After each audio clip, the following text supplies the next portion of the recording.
अस्सलामु अलैकुम वरहमतुल्लाहि वबरकातुह। नहमदुहु व नसल्ली अला रसूलिल करीम। अम्मा बाद, अऊज़ु बिल्लाहि मिनश शैतानिर रजीम। बिस्मिल्लाहिर रहमानिर रहीम। इन्नद-दीन इंदल्लाहिल इस्लाम। सल्लल्लाहु अलैहि या रसूलल्लाह सल्लल्लाहु अलैहि वसल्लम। दीनी खिदमत एहसानी पैगाम की चंद नसीहतों के जरिए हाजिर खिदमत है। पहली पलस एहसानी, आंख वालों तुम्हें गम क्या, तेरी आंखें सलामत हैं। आंख वाले तुम्हें गम क्या, तेरी आंखें सलामत है। गम तो वो करते हैं जो वक्त का नाबीना है। गम तो वो करते हैं जो वक्त का नाबीना है।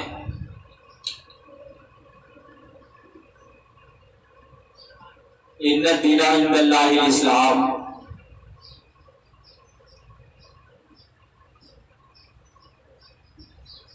बेशक दुनिया में तमाम दीन और धर्म से अफजल व आला दीन इस्लाम है।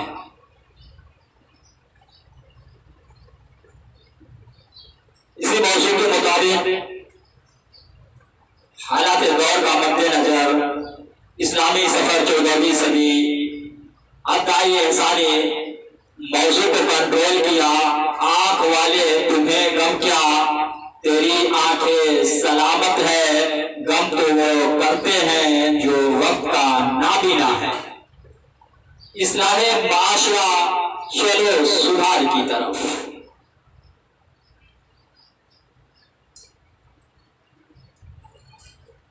अहले इस्लाम इल्म में एहसानी नसीहत।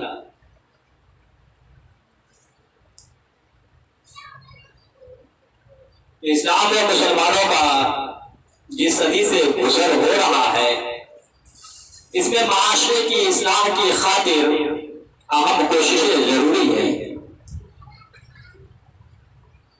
जिससे माशरे की बिगड़े हालात को कंट्रोल करके उम्मत के अंदर में इत्तेहाद को कायम करें।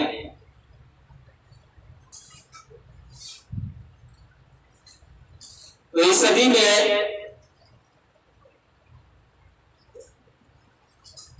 आंख वाले तुम्हें गम क्या, मतलब जो उम्मते मुस्लिमा हैं,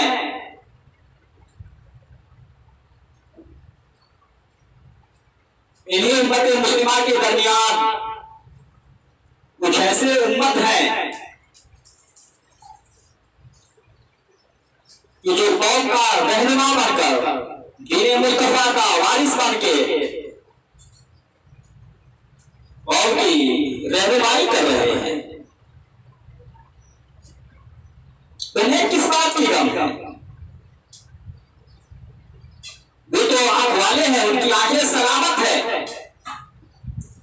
वो कुरान समझते हैं, हदीस समझते हैं, आका की फरमान समझते हैं, रब का फरमान समझते हैं, सहाबा इकराम का फरमान समझते हैं।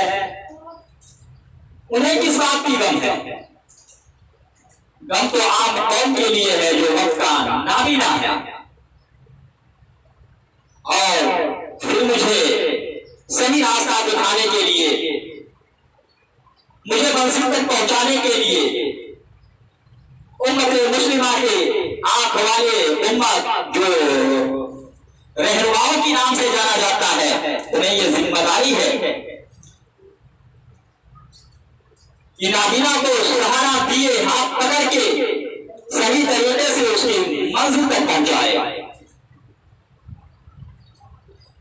आज उम्मत मुस्लिमा का और शान इस्लाम का ये हाल है कि आम कौम पहचान या कौम से रहनुमाओं की पहचान या नाबीना से आंख वालों की पहचान, ये तो बिल्कुल ही अलग है। माशरे की जो हालात हो चुका है, दीन इस्लाम का शान उस मकाम पे खड़ा है कि फरमाने आका के मुताबिक ये उम्मत बटे फिरकों में एक दूसरे की पहचान भी अब मुश्किल बन चुका है कि दीन इस्लाम में जितने फिरके हैं और वो सब अपनी अपनी इल्म और हिकमत के मुताबिक कौम को अच्छी अच्छी नसीहतें करते हैं।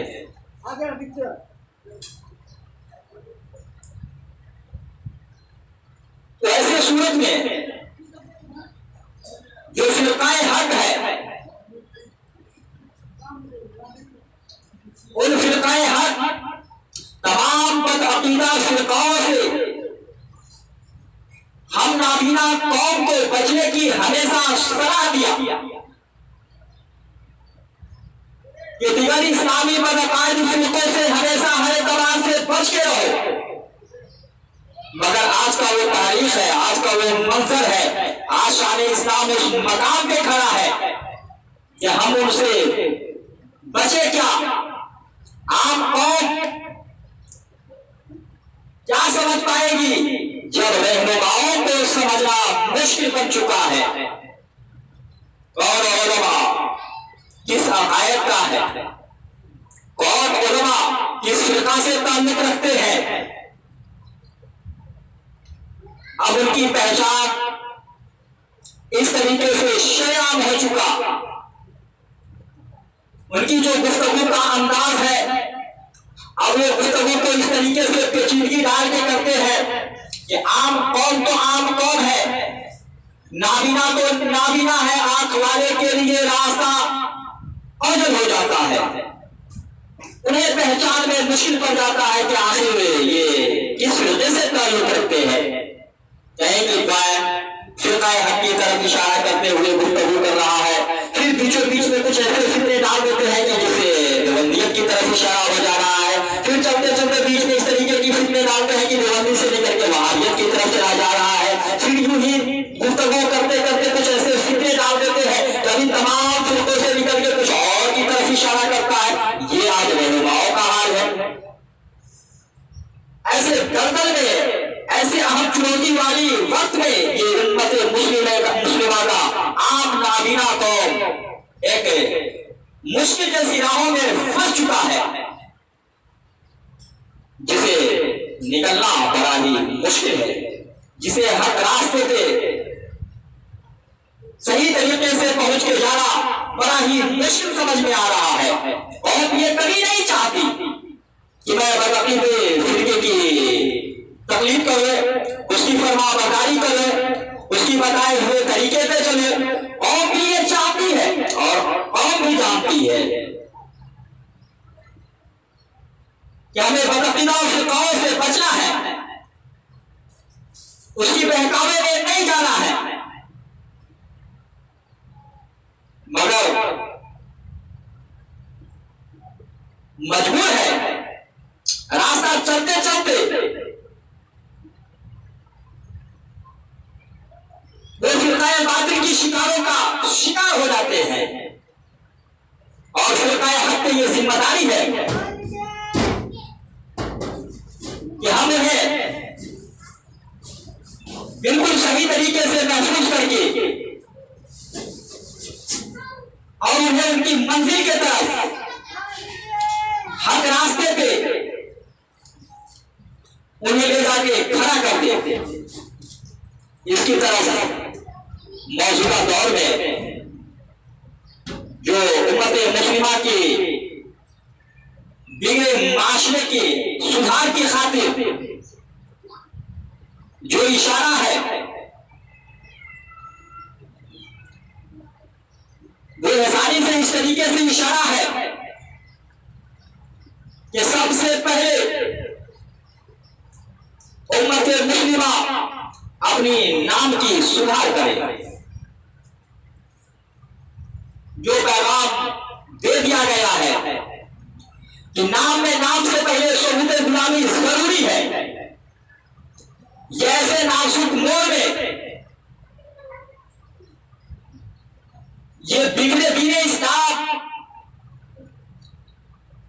और टुकड़े टुकड़े उम्मत मुस्लिमा जो फितने में पड़ चुकी है, हमें उम्मत मुस्लिमा को आपस में एक जगह कंट्रोल करने में ये नाम में सबूत गुलामी काफी हद तक के ये एक मदद का पहचान है कि नाम में सबूत नाम गुलामी, जहां मोहम्मद की जगह मोहम्मद, गुलाम की जगह गुलाम, आप की जगह आप, ये इस दौर में, ये फितने वाली दौर से, ये नाजुक दौर में हमें सुधार की तरफ लाने में काफी मदद करते हुए नजर आ रहा है। इसलिए और अगर इस तरीके से नाम में सबूत गुलामी को हम आम करते हैं तो ये कोई बुराई भी नहीं है, सवाब का काम है, अच्छा तरीका है, घर बैठे हम अपनी इस्लाह कर सकते हैं, ये अहम जरूरी है। फिर दूसरी पॉइंट खास ये जो टोपी है, ये लंबी टोपी है, ऊंची टोपी है, बरकाती टोपी कह लीजिए, बरेलवी की पहचान वाली टोपी कह लीजिए, सुन्नियों की पहचान वाली टोपी कह लीजिए, ये भी टोपी भी हमें कई रास्ता दिखाया है वक्त वक्त से। कुछ साल कबल बड़ी धूमधाम से, बड़ी तेजी रफ्तार के साथ टोपियों पे भी तब्लीग हुआ, कौम के अंदर टोपियों की भी पहचान दिया गया। ये छोटी टोपी है, ये लंबी टोपी है, ये गोल टोपी है, ये ऊंची टोपी है, ये सुन्नियों की टोपी है, ये बरेलवियों की टोपी है, ये वहाबियों की टोपी है। इस तरीके से हम कौम को पहचान दिए। और क्यों? ये ताकि मौजूदा वक्त उस दौर की वक्त फितने में आ चुका था,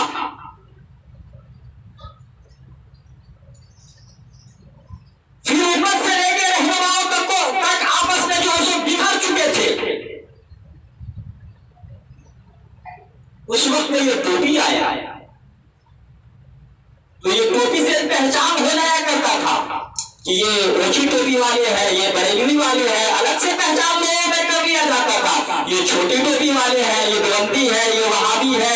इस तरीके से मसाइल का हल करके हमें कौम को एक हक जगह पे महफूज रहने की खातिर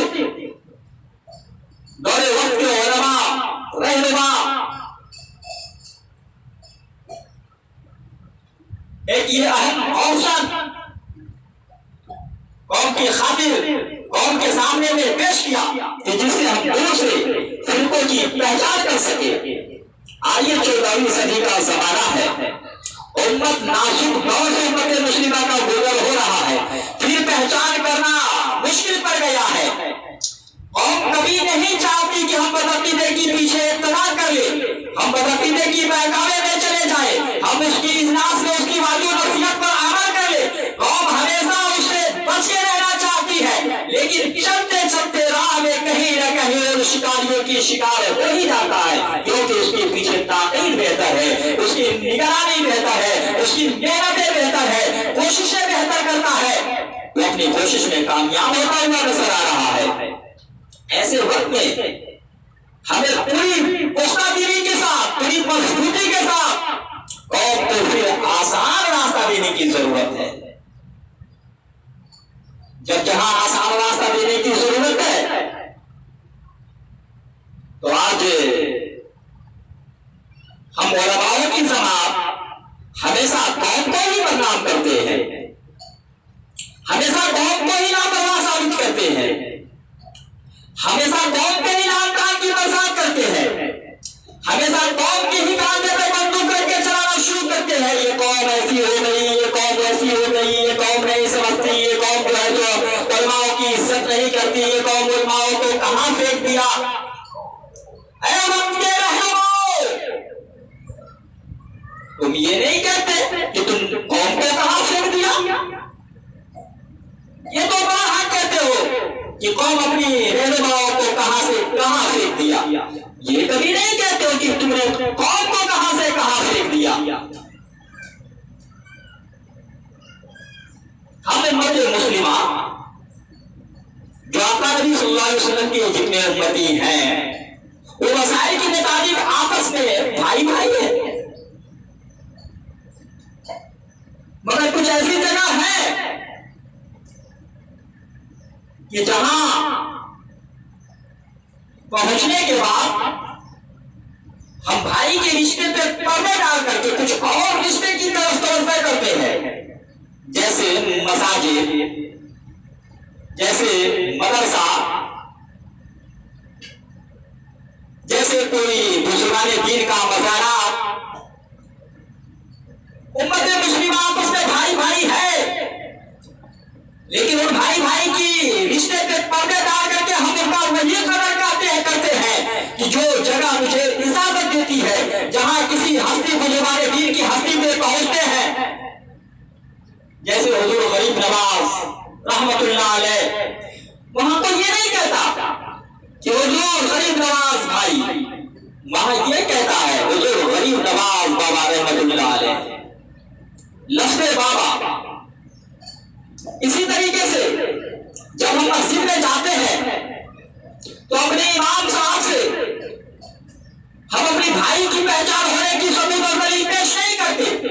वहां बतौर इमाम समझते हैं कि वो हमारे डायरेक्टर है, वो हमारे रहनुमा है, वो हमें रास्ता दिखाने वाले हैं। कतई उनके बराबर में हमारी पहुंच नहीं है, हम हर वक्त उनके पीछे ही हैं।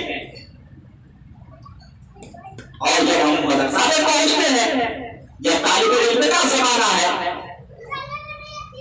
तो वहां भी हम उम्मत मुस्लिमा है, आपस में भाई भाई है। लेकिन जब एक उस्ताद और एक शागिर्द का मामला आता है, तो वहां हम भाई भाई का इजहार नहीं करते हैं।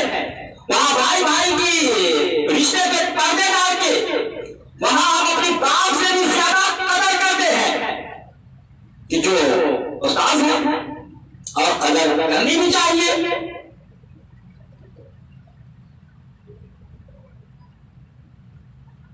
और उस्ताद भी बतौर खास हमें अपने औलाद की तरह वो रास्ता दिखाते हैं, वो हमें दुनिया सिखाते हैं, वो हमें दीन का रास्ता दिखाते हैं, वो हमें चलना उठना बैठना बोलना हर दौर तरीका सिखाते हैं, जो एक बाप का जिम्मेदारी है, जो एक बाप के ऊपर फर्ज है कि जैसे एक बाप अपनी बेटा को उंगली पकड़ के बचपन से चलाता है, घुमाता है, उसे बोलना सिखाता है, उसे दुनिया की हर तौर तरीका सिखाता है।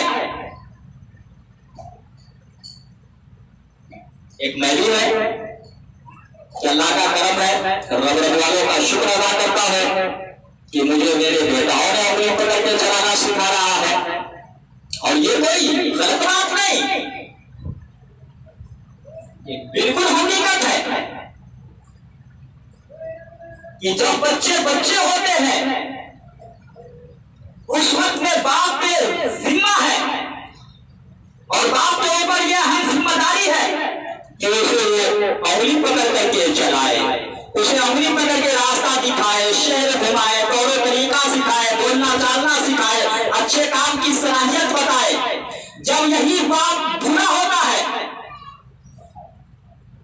तो वो बेटे पे जिम्मा बनता है कि अपनी बाप को अब उंगली पकड़ के चलाए। वक्त के हिसाब से मैं बुराई हो चुका हूं, ऐसे वक्त में मुझे कोई सहारा की जरूरत था। अल्लाह का शुक्र है, रब वालों का शुक्र अदा करता हूं कि ऐसे बुढ़ापे की घड़ी में मेरे बेटा ने मुझे उंगली पकड़ करके दीनी रास्ते की मंजिल को तय करा रहा है और दुनियावी रास्ते की मंजिल को भी तय करा रहा है।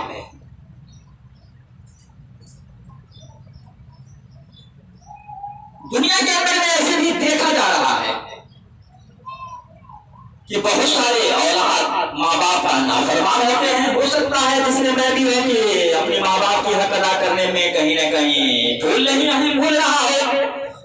खैर वक्त के साथ इस्लाह कर लिया जाएगा, लेकिन ये भी कोई जरूरी नहीं कि हर औलाद, हर माँ बाप की औलाद नाफरमान ही हो जाए। मगर अक्सर व बेशतर यही देखा गया है कि उन्हीं की औलाद नाफरमान, बेहया, बेतरीका, बेशरम बनता है कि जिनके माँ बाप ने वक्त के मुताबिक उनके पीछे सही खिदमत नहीं किया हो, जिनके बाप ने सही तरीके से अपने मासूम बच्चे को चलना नहीं सिखाया हो, जिनके बाप ने अपने मासूम बच्चे को सही तौर तरीका नहीं सिखाया हो, जिनके बाप ने वक्त पे अपने बच्चों को सही तालीम और तरबियत नहीं दिया हो, जिनके बाप ने वक्त पे अपने बच्चों को सही तालीम और सही बोलने की तरीका नहीं सिखाया हो, आगे बढ़कर जवान होकर वही बेटे लापरवाह की तरह, वही बेटे बेहया बेशरम की तरह, वही बेटे एक आवारा की तरह बनकर के अपनी बाप का नाम को रोशन करता है इस तरीके के साथ कि फला का बेटा बेहया है, फला का बेटा बेशरम है, फला का बेटा लापरवाह है। कौम की रहनुमाओं, तुम्हें जागने की जरूरत है, तुम्हें बेदार होने की जरूरत है। कौम में और रहनुमाओं में आपसी तरफदार का यही हक है।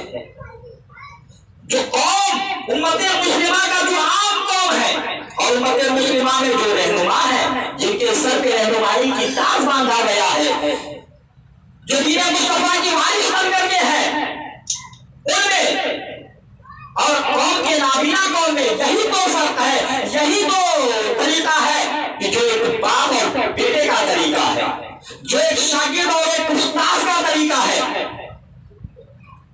शायद कोई शागिर्द काफी उस्ताद की मेहनत मिलने के बाद भी वो नाकाम रह जाता है, वरना अक्सर शागिर्द उस्ताद की सही मेहनत मिलने के बाद कामयाब बन के खुद भी नाम को रोशन करता है और अपने उस्ताद के नाम को भी रोशन करता है। ये आपको हमेशा से अपने रहनुमाओं की इज्जत की है, अपने रहनुमाओं की वफादारी की है, अपने रहनुमाओं की बात को समझी है, आवाज को समझी है, उसकी आवाज पे एक वक्त लब्बैक करके आगे कदम को बढ़ाया है। लेकिन रहनुमाओं जरा सोचो तो सही कि तुमने शायद इनकी निगहबानी करने में कहीं ना कहीं भूल कर चुका है, इनकी सही देखरेख करने में कहीं ना कहीं आपने लापरवाही कर रखा है, जिसकी वजह से, जिसकी कारण से, जिस कमी की वजह से आज ये कौम आवारा बन करके, बेशरम बन करके, बेहया बन करके तुम्हें चुनौती दे रहा है। ये भी तो हो सकता है, वरना ये कौम तो हमेशा से हमें इज्जत की है और ये कौम की हकीकत और ये कौम की मर्तबा और ये कौम की आम कौम की पहचान ही उतना ही है कि जैसे हम अपने एक बेटा को उंगली पकड़ के चलाना सिखाते हैं, जैसे हम एक तालिब इल्म को उंगली पकड़ करके उसे सिखाते हैं, पढ़ाते हैं, ये कौम भी तो वही है। ऐ कौम के रहनुमाओं, अपने कौम को बच्चों की तरह, अपनी कौम को शागिर्दों की तरह उंगली पकड़ करके चलना सिखाओ, उसे बोलना सिखाओ। जब तुम सही हो जाओगे, यही कौम तुझे अपनी उंगली पकड़ के तुम्हें चलाना सिखाएगी, तुम्हें घुमाना सिखाएगी, तुम्हें वक्त का सहारा बनेगी। और इसी बीचों बीच में फिर सोहबत का भी असर पड़ता है। जैसे कितनी बातें हम बच्चों को बोलना सिखाएंगे, कितनी जगहों पे बच्चों को हम हाथ पकड़ के चलाना सिखाएंगे, कितनी जगहों पे हम बच्चों को किस तरीके से अच्छी तरीका सिखाएंगे, चाहे बाप का बेटे के साथ रिश्ता हो या उस्ताद को शागिर्द के साथ रिश्ता हो, इन दोनों रिश्ता को एक साथ लेके चलो। कितनी चीजें हम अपने शागिर्दों को दिखाएंगे, बेहतर तो यह है कि हम उसे सिखाने से ज्यादा, उसे उंगली पकड़ के चलाने से ज्यादा हम खुद को सही रास्ते पे चले, हम खुद को नेक रास्ते पे चले, हम खुद को अच्छे रास्ते पे चले, हम खुद को अच्छे किरदार, अच्छे अखलाक के साथ लोगों से पेश आए, हम अपनी जुबान से अच्छी बात निकाले, ये तमाम बात मासूम बच्चों की जहन में अपना जगह बना लेता है और ये तमाम अच्छी तरीके उस्ताद का अच्छी तरीका शागिर्दों के जहन में एक सबक बन जाता है कि ये शागिर्द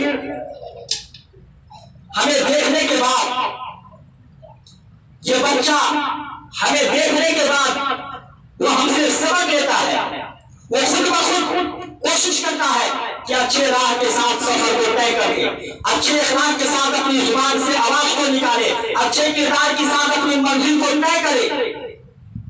तो ऐसी सूरत में चाहिए कि मौजूदा दौर माशरे की बिगड़े हालात के मुताबिक हम रहनुमाओं के ऊपर अहम जिम्मेदारी है कि हम अपने कौम को बच्चों की तरह उंगली पकड़ के चलाना सीखे और उंगली पकड़ के बच्चों को चलाए। और दूसरी तरीका ये कि हम अपने कौम को खुद से अच्छे चल के दिखाए, खुद से अच्छे बोल के दिखाए, खुद से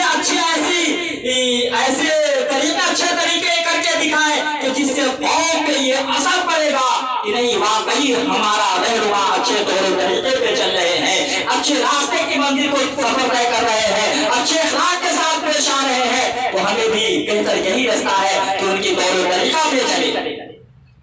तो दरअसल ये नसीहत का असल मकसद ये है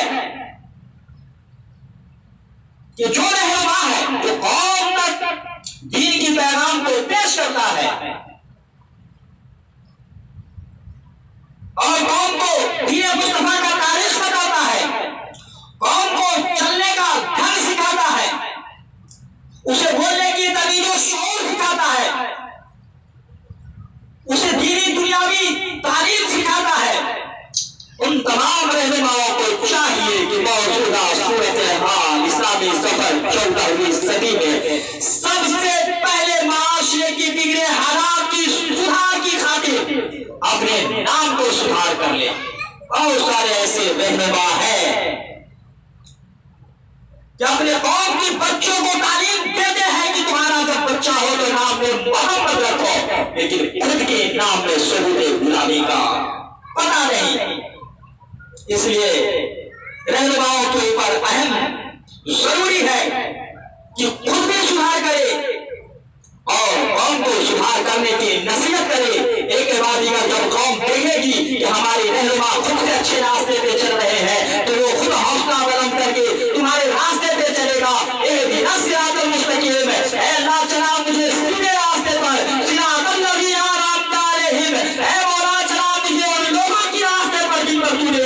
फरमाया है। आज हम रहनुमा ही अपनी मंजिल से अलग चल रहे हैं। ये कौम बेचारे क्या करेगी? ये कौम को हमने छोड़ दिया है, ये कौम को हमने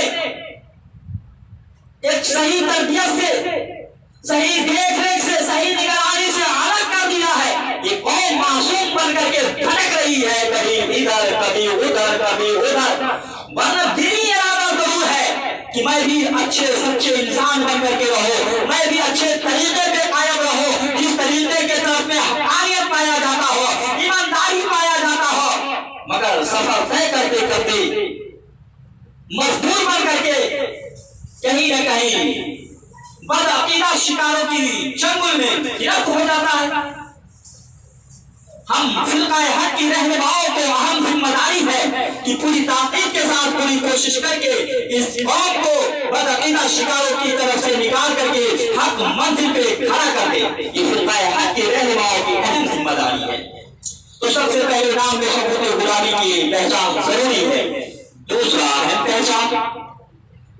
ये टोपी तो वक्त हमें पहचान दिया, ये छोटी टोपी, बड़ी टोपी, बरेली की टोपी, देवबंदी की टोपी, वहाबी की टोपी। आज जिस सदी में हमारी गुजर हो रही है, इस सदी में हम उलमाओं को पहचान करना बड़ी मुश्किल बन गया है। लंबी लंबी टोपी लगा करके दिगर बातिल फिरकों की जो रहनुमा है वो इस तरीके से आप पेश आते हैं कि उन्हें शक्ल सूरत से भी नहीं पहचाना जा सकता और उन्हें वादों नसीहत से भी अब पहचान करना मुझे मुश्किल बन गया है कि आखिर ये इधर का है या उधर का है। जब रहनुमाओं की जमात में जो है ऐसी मुश्किलें बन गई है तो बेचारे नाबीना कौम क्या करेगी?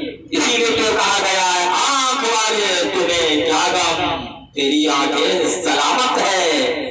गम तो उनके लिए है जो वक्त का नाबीना है। हमें नाबीना को हाथ पकड़ के उसे मंजिल तय कराने की हमारी सर जिम्मेदारी है, जो फिरकाए हक की सर जिम्मेदारी है। तो आज मौजूदा सूरत हाल जो बिखर चुका है, जिस सदी से हमारी गुजर हो रही है, हमने फिरकाए हक की अहम रहनुमाओं से वाज़ नसीहत में सुना। तकरीर के दौरान में, हालात गुफ्तगू के दौरान में जब रबीलों की तरफ से कोई मसाइल सुन्नियों के ऊपर तंज के तौर पे आ गया हो, या फिर मुल्क के माहौल में कुछ जो है ये गर्मी पैदा हो गया हो, तो बजाते गर्दन को झुका के, थोड़ा गर्दन को झुका के कहते हैं हुसैन वाले हैं, चढ़ जाएगा हुसैनी रंग, फिर तुम्हें बता देंगे। अजीब मामला है भाई। अरे कब चढ़ जाएगा हुसैनी रंग? जब सब कुछ लुट जाएगा। आखिर हुसैनी रंग क्या है? हसनी हुसैनी रंग क्या है? जो उलमा कौम को नसीहत देते हैं, चढ़ जाएगा हसनी हुसैनी रंग, फिर तुम्हें हम बता देंगे हम हुसैन वाले हैं। तुमने अभी हमारी हिम्मत को देखा नहीं, कब चढ़ेगा हसनी हुसैनी रंग? जब हम ढंग से लेंगे लूहे बन जाएंगे। नहीं, सब कुछ गवा के होश में आया तो क्या हुआ? हमें नेगरे लूहे बनने से पहले अपने आप सुधर जाने की जरूरत है, संभल जाने की जरूरत है। हमें अपने हसनी हुसैनी रंग में रंग के और कौम को रंग चढ़ा के समानाए इस्लामी मुखालिफ ताकतों को दिखा देना है कि देखो हम हुसैन वाले हैं। तो इल्म पढ़ना, किसी भी धर्म के इल्म हो,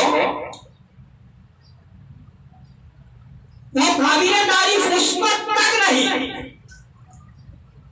कि जब तक वो इल्मी दरसगाह से, इल्मी इमारत से, इल्मी मरकज से उसे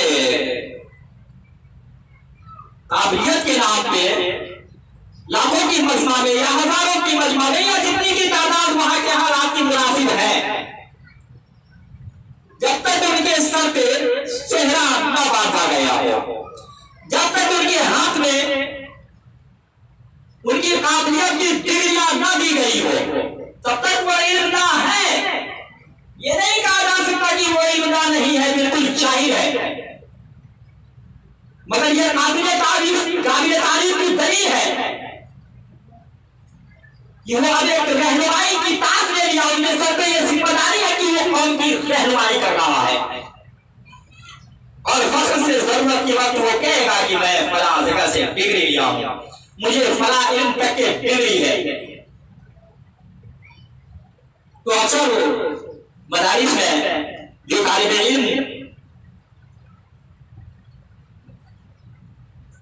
इल्म हासिल करते हैं, और जब वो इल्म हासिल करके जब वो अपनी काबिलियत की मंजिल को तय करते हैं, तो हजारों हजार के बीच में उनके सर पे ताज़े इमामा बांधा जाता है। ये ताज़े इमामा क्या है? ये इमामा शरीफ की अहमियत है, अहम मर्तबा है। मगर बहुत कम ऐसे देखा जाता है कि जो हसनी हुसैनी रंग के साथ जुड़े हो। कहने में तो देखा जाता है, सुना जाता है, चढ़ जाएगा हुसैनी रंग, चढ़ जाएगा हसनी रंग, मगर देखने को बहुत कम मिलता है। फिर जमाते कोश कि जब तालिब इल्म का जमाना है, कोई आलिमियत की कोशिश कर रहा है, तो उन्हें 4, 5, 6 साल पढ़ना पड़ता है, फिर उन्हें कई किताबों का जो है सो सबक लेना पड़ता है। और कोई हाफिज का कोर्स करता है तो सिर्फ कुरान शरीफ को मुकम्मल यूज करना पड़ता है। मगर जब तालिब इल्म को इम्तिहान का घड़ी आता है, तो जितना पढ़ा, जितनी किताबें को दरसगाहों में पढ़ाया गया, उन तमाम का जो है सवाल जवाब नहीं किया जाता है। फिर से तमाम यानी सफा से तमाम उन्हें डिग्री नहीं दी जाती है, बस माकूल 3, 4, 5 सवाल किया जाता है और आपको मुकम्मल 5 साल अपनी कोर्स पर पढ़ा, हाफिज पूरी 30 पारे को मुकम्मल कर लिया, आलिमियत कोर्स करने वाले पूरी जमात को मुकम्मल कर चुका, मगर जब उन पे सवाल आता है, जब उनका एग्जाम चलता है, जब उनका परीक्षा का वक्त आता है, तो तमाम किताबें की तमाम सवाल से सवाल नहीं किए जाते, बिल्कुल मुख्तसर अहम 4-5 सवाल किए जाते हैं या 8-10 किया जाता हो, जिसमें से कुछ गुंजाइश के तहत 5 में 3 की सवाल का जवाब अगर दे दिए, 2 का नहीं दिए, तो वहां भी पास की उम्मीद रहता है। अगर 10 में 6-7 की जवाब दे दिए तो 3-4 की नहीं दे पाए, तो वहां भी पास का सेकंड से ही सही, थर्ड से ही सही, लेकिन पास का उम्मीद रहता है, फेल की नाउमीदी नहीं होता है। जो 10 में से 4 या 6 को खत्म कर लिया, पढ़ा ठीक, लेकिन उसे रिजेक्ट कर दिया गया, उसकी नंबर बिल्कुल फेल की तरफ ले गया। जो 5 में से 2 का जवाब दिया, 3 को खत्म कर लिया, उसे फेल कर लिया गया। मुसलमानों, कौम की रहनुमा उम्मत मुस्लिमा आपस में बिखरते पहुंच गया है, वक्त के हिसाब दलदल में फंस चुका है, मगर कुछ ऐसे माकूल तरीके हैं कि जिन तरीकों को लागू करने के बाद हमें उम्मीद है कि फिर से ये टूटी हुई कौम को कंट्रोल किया जा सकता है, ये दलदल में फंसे कौम को दलदल से निकाल करके इसे आजाद किया जा सकता है, इस कौम को एकता किया जा सकता है, इस कौम को हर जगह पे महफूज किया जा सकता है। जिस तरीके से टूट चुका है, हमें अहम मेहनत की जरूरत है, मगर कुछ ऐसे ही खास तरीके हैं कि जिन तरीके को लागू करने के बाद हम कौम को अहम सुकून दे सकते हैं, और फिर वो तरीका को हम क्या वक्त के बड़े उलमा खुतबा भी नाजायज और इनकार नहीं साबित कर सकते, और फिर उनकी अच्छाई, तो अच्छाई अनेकों पाया जाए, तो जिसमें अच्छाई अनेकों पाया जाए, जिसके इनकार के लिए किसी की जुबान नहीं खुल सकती और जरूरत महसूस हो, तो ऐसे वक्त में तो हमारे लिए अहम जरूरी है कि हम वैसे चीजों को अपना साथी बना लें, वैसे यानी चीजों को हम अपना हथियार और औजार बना लें जो हमें खुद की महसूस करे, जो हमारी कौम को महसूस करे। हमें इनकार की जरूरत कब पड़ सकती है कि जब वो हमारे बीच में कोई फितने का काम करे, जब हमारी उसकी अच्छाई समझ में ना आए, मगर जहां अच्छाई भी समझ में आता हो, जहां फितने की कोई गुंजाइश भी नहीं हो, तो वहां तो बेहतर है कि हम अच्छाई की तरफ चले। और यही ईमान वालों की पहचान है, यही ईमान वालों की बुनियादी काम है कि हमसे जितना से ज्यादा हो सके हम अच्छाई के पीछे चले, ताकि हमारी नाम भी उतना रोशन होगा और हमसे हमारी कौम को उतना ही अहम सुकून मिलेगा। जैसे कि इमामा शरीफ, तो इमामा शरीफ तो एक कपड़ा है और काफिर रहनुमाई का ताज सर पे है। मैं ये इनकार नहीं करता हूं कि सादा इमामा ठीक नहीं, काला इमामा ठीक नहीं, ब्लू इमामा ठीक नहीं, पीला इमामा ठीक नहीं, जोगी की कलर का इमामा ठीक नहीं, हल्दी कलर का इमामा ठीक नहीं, कथक कलर का इमामा ठीक नहीं, और दीगर जितने बाकी कलर के इमामा है उन तमाम कलर की इमामा ठीक नहीं। मैं किसी की तरफ एतराज नहीं करता हूं, सब अपनी अपनी जगहों पे ठीक है।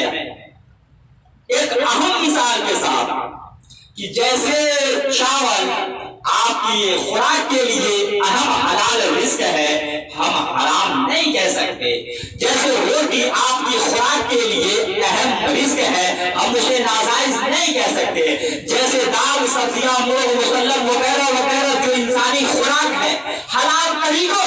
बिल्कुल ईमान वालों के लिए वो तमाम अपनी जगहों पे हलाल है, हम किसी को हराम नहीं कह सकते।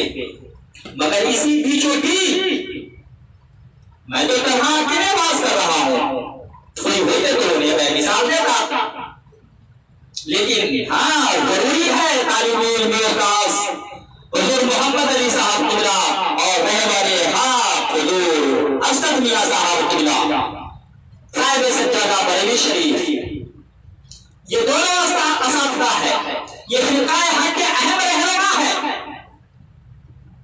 अचानक ये बीमार हो गए, सर्दी खांसी बुखार वगैरह वगैरह किसी मर्ज में ये उभर चुके, दोनों उभर चुके। डॉक्टर आया, चेक किया क्या बीमारी है, बीमारी की मद्देनजर डॉक्टर ने अब हराम नहीं कहा, मगर बात पे प्रतिबंध लगा दिया, चावल मत खाओ, तुम्हारे लिए खतरा है, ज्यादा लोह मुसल्लम मत खाओ, तुम्हारे लिए खतरा है, अगर तुम्हें सेहत की तंदुरुस्ती चाहते हो तो सादा ही खाना खाओ। बस यूं ही उसी तरीके से 14वीं सदी में मिल्लत की रहनुमाई के लिए ये मसाइल पैगाम शरआत दिया जाता है। कौम से लेकर कौम की रहनुमा तक बीमार हो चुके हैं, अब उनको अपनी बीमारी से महफूजी की खातिर, अच्छाई की खातिर, भलाई की खातिर जितने आम कलर के इमामा है उन तमाम पे सिलसिलाए एहसानी अदालत ने पैद लगाया।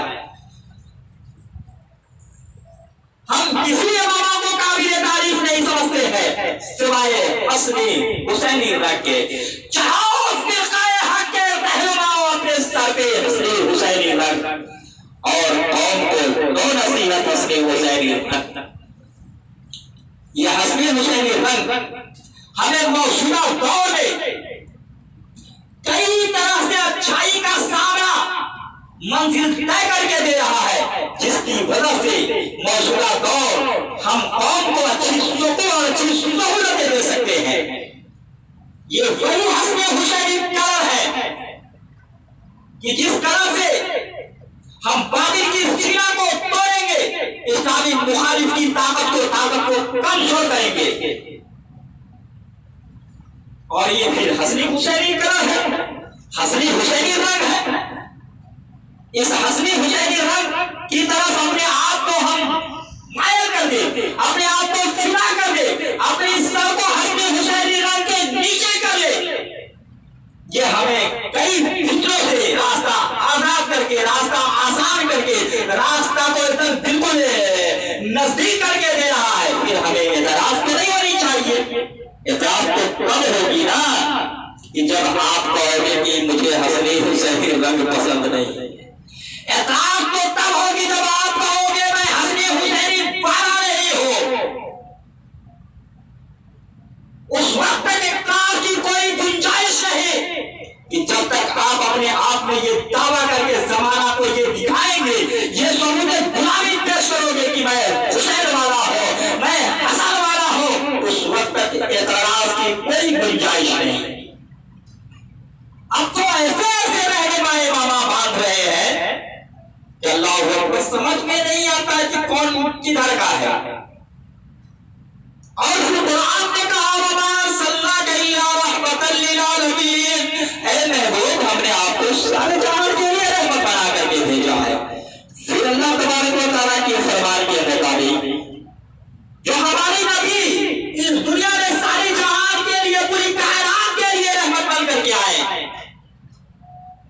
तो साथ ही साथ पूरी इंसानियत के लिए एक मॉडल है।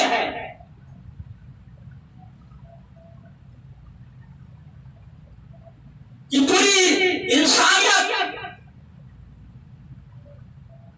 जनाब मोहम्मद रसूलुल्लाह सल्लल्लाहु अलैहि वसल्लम की हालात जिंदगी से सबक ले, उनकी तरीका पे चले, उनकी बताए हुए रास्ते पे चले।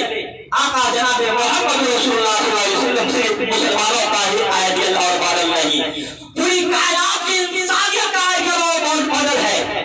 हम कुछ ऐसा करें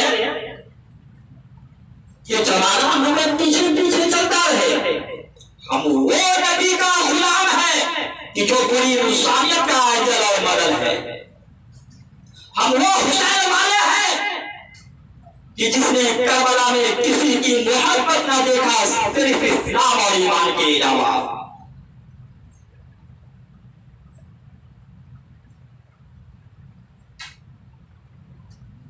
तो हम फिरकाए हक जो है वो फिरकाए हक की शान है।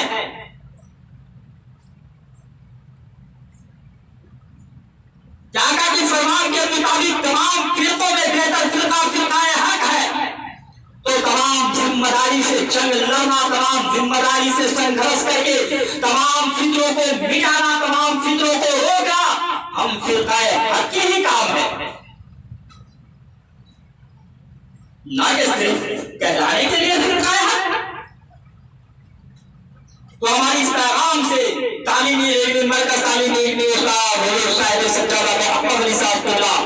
से लेकर रहबर हक हुजूर असद मियां साहब किबला साहिब सज्जादा बरेली शरीफ तक अहम खुल्ला खुल्ला पैगाम दी जाए। बरेली की सरजमी से फिरकाए हक में हसनी हुसैनी रंग इमामा के दायरे में नसीहत, और फिर जब जरूरत हो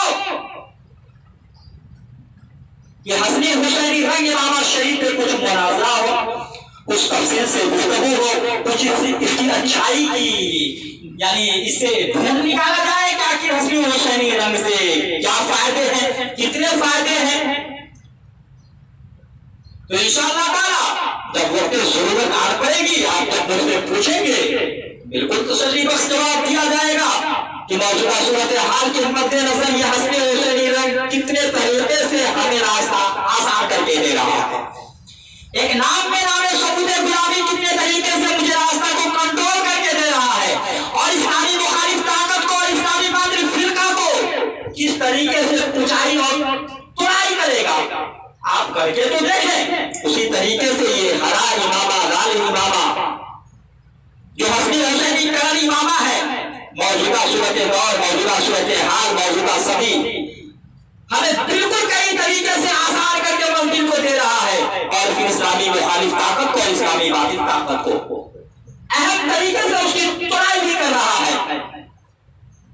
जब छानबीन की जरूरत होगी, जब इसमें से खुशबू निकाला जाएगा तो पता चलेगा कि हाँ इससे कितने खुशबू निकल करके आते हैं। तो हमें इस सदी में अहम जरूरी है बरेली की सरजमी से फिरकाए हक की चौखट से ये पूरे कौम के अंदर में नसीहत मिले, और हर फिरकाए हक की जितनी इमारतें हैं, जितनी मदारिस हैं, उन तमाम मदारिस से तालिब इल्म पढ़ने वाले जब वो अपने काबिल तारीफ मंजिल की तरफ पहुंचते हैं, जब उन्हें इमामा दिया जाता है, जब उन्हें सर पे ताज बांधा जाता है, तो उन तक हमारी नसीहत है कि आप अपने मदरसे से किसी भी तालिब इल्म को वो सनद पे मोहर न लगाएं जब तक उनकी नाम की सुधार न कर दे, नाम में मोहम्मद अब्द गुलाम न कर दे, तब तक के मोहर न लगाए।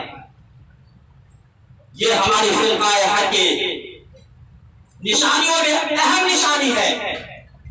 जब उनके सर पे ताज बांधने का खातिर आप जब उन्हें स्टेज पे ले जाए तो अपनी ईमान की महफूज और हिफाजत की खातिर आप उनके सर पे दुनिया की तमाम और कपड़ों का इमामा है वो बांध दिया जा सकता है, लेकिन काबिले तारीफ नहीं कि जितनी काबिले तारीफ हसनी हुसैनी कलर है। तो जब काबिले तारीफ हसनी हुसैनी कलर है तो फिर हसनी हुसैनी कलर यानी तारीफ काबिले तारीफ वाली कलर से हट के कम काबिले तारीफ वाली कलर में जाने की क्या जरूरत है। हमें तो हर वक्त कोशिश करनी है कि हम वो करें कि जिसमें बेहतर काबिल तारीफ की खुशबू हो, बेहतर काबिल तारीफ की सनद मिले, बेहतर काबिल तारीफ की डिग्रियां मिले। तो फिरकाए हक की तमाम इदाराओं में नसीहत कि आप अपने इदारा से फरागत लेने वाले तलबा को जब सर पे इमामा बांधे थे हसनी हुसैनी कलर इमामा बांधे, आज फिरकाए हक को एक रंग में आने की जरूरत है। हमारे आका नबी जनाब मोहम्मद रसूलुल्लाह सल्लल्लाहु अलैहि वसल्लम पूरी इंसानियत के लिए आए गए और मॉडल है। हम कुछ ऐसा करके जमाना को दे कि जमाना मजबूर होके घुटनों के बल चल के वो हमारी तरीकों के पीछे आया। जैसे बहुत सारी सुन्नियत की तरीका है जिससे फिरकाए इस्लामी बातिल फिरका खाए खाता हुआ नजर आता था और आज वही कर रहा है। जैसे ये लंबी टोपी कुछ साल कबल अक्सर ये ऐलान या पूरी खुला प्रचार था कि ये बरेली की टोपी है, ये लंबी टोपी है, ये ऊंची टोपी वाले है, ये छोटी टोपी वाले है। आज इन टोपियों पे कोई तस्करा नहीं है। ये शिया भी पहनता है, देवती भी पहनता है, वहाबी भी पहनता है, सुन्नी भी पहनता है, दीगर जितने भी अकायद के लोग हैं सब एक बादी का इस तरीके से पहनता है। तब ये टोपी की पहचान खत्म हो गई कि आखिर ये टोपी वाले कौन है। उतनी फुर्सत कहां आप कौन को कि शुरू से लेके आखिर तक के वादे नसीहत में लगे रहे कि आखिर कहां से शुरू करता है और कहां खत्म करता है और कहां इसकी बखालत जो है, इस बदबख्त की बखालत कहां से जाकर के शुरू होता है। तो ऐसे वक्त में हमें चाहिए कि हम फिरकाए हक जमाना के सामने ऐसे मॉडल और ऐसे आइडियल बनकर के खुद को दिखाए कि जमाना सोचने पे मजबूर हो जाए और बड़े बड़े ताकतवर, बड़े बड़े इल्मदा, बड़े बड़े अकलमंद अपने आप को घुटनों के बल चलते हुए वो हमारी तरीकों के पीछे आए और इसी तरीके से मंजिल तय करते करते एक दिन कह दिया जाएगा, एक दिन बादलों को कहना पड़ेगा, ऐ रज़ा हर काम का एक वक्त है, दिल को भी आराम हो ही जाएगा। बेशक मसलके रजा है, तरीक़ाए रजा है। हम मुसलमानों को तरीक़ाए रजा की तरफ, मसलके रजा की तरफ है पूरी दिलखुलूसी के साथ आकर के इस उम्मत को एक रास्ते से, एक तरीके से, एक अहम मंजिल पे खड़ा करने की जरूरत है जिससे हम उम्मत आपस में हम एक साथ रहेंगे, एक साथ अपनी उम्मत के साथ खड़े होकर हम किसी गैर ताकत को खुला चुनौती दे सकते हैं। ऐसे दर्दनाक मौका पे, ऐसे दर्दनाक वक्त पे, ऐसे दर्द वाली सूरत पे हम उम्मत मुस्लिमा के रहनुमाओं को और अहले इस्लाम की तमाम फिरकों में फिरकाए हक को यह हम जिम्मेदारी है, यह हम फरायद है कि हम फिरकाए हक पूरी आन बान शान के साथ हक दीन मुस्तफा की खातिर अपने सर पे हसनी हुसैनी कलर चढ़ाए, हसनी हुसैनी रंग चढ़ाए और कौम को भी नसीहत दे और कौम को नसीहत देने के बाद जहां तक हो सके वो नसीहत के तरीके से वो हमारे साथ तो आएगा ही। फिर मेरी तरीका को देखने के बाद इंशाअल्लाह ताला हम इतनी नासमझ नहीं है कि वो अच्छाई देख के भी नहीं आए। नहीं, कौम हमेशा से जो है अच्छाई देख के ही आती है। हम थोड़ी सी कमजोरी किए हैं, हम थोड़ी सी लापरवाही किए हैं जिसका ये अहम नतीजा है। और अगर कमजोरी हमसे हुई, भूल हमसे हुई, लापरवाही हमसे हुई तो यकीनन मेहनतें भी हमें करनी पड़ेगी, कोशिशें हमें करनी पड़ेगी, वरना कल आवाराओं में, लापरवाहों में हमारी पहचान दे करके ये कौम इस तरीके से इतनी बेहया बन करके हमें दिखाएगी कि हम रहनुमाओं को यानी इतना बुरा पहचान मिल जाएगा कि जिसके सबब हम सोच भी नहीं सकते हैं ताकि हमें कितना दर्दनाक पहचान मिलने वाला है। इसलिए हम रहनुमाओं को चाहिए कि हम जिसके रहनुमा है, जिस दीन की वारिस है, उन वारिस के मुताबिक और रहनुमाओं के तहत कौम की रहनुमाई करे। अल्लाह तबारक व तआला से दुआ है कि अल्लाह तबारक व तआला रहनुमाए इस्लाम को सच्चे दिल के साथ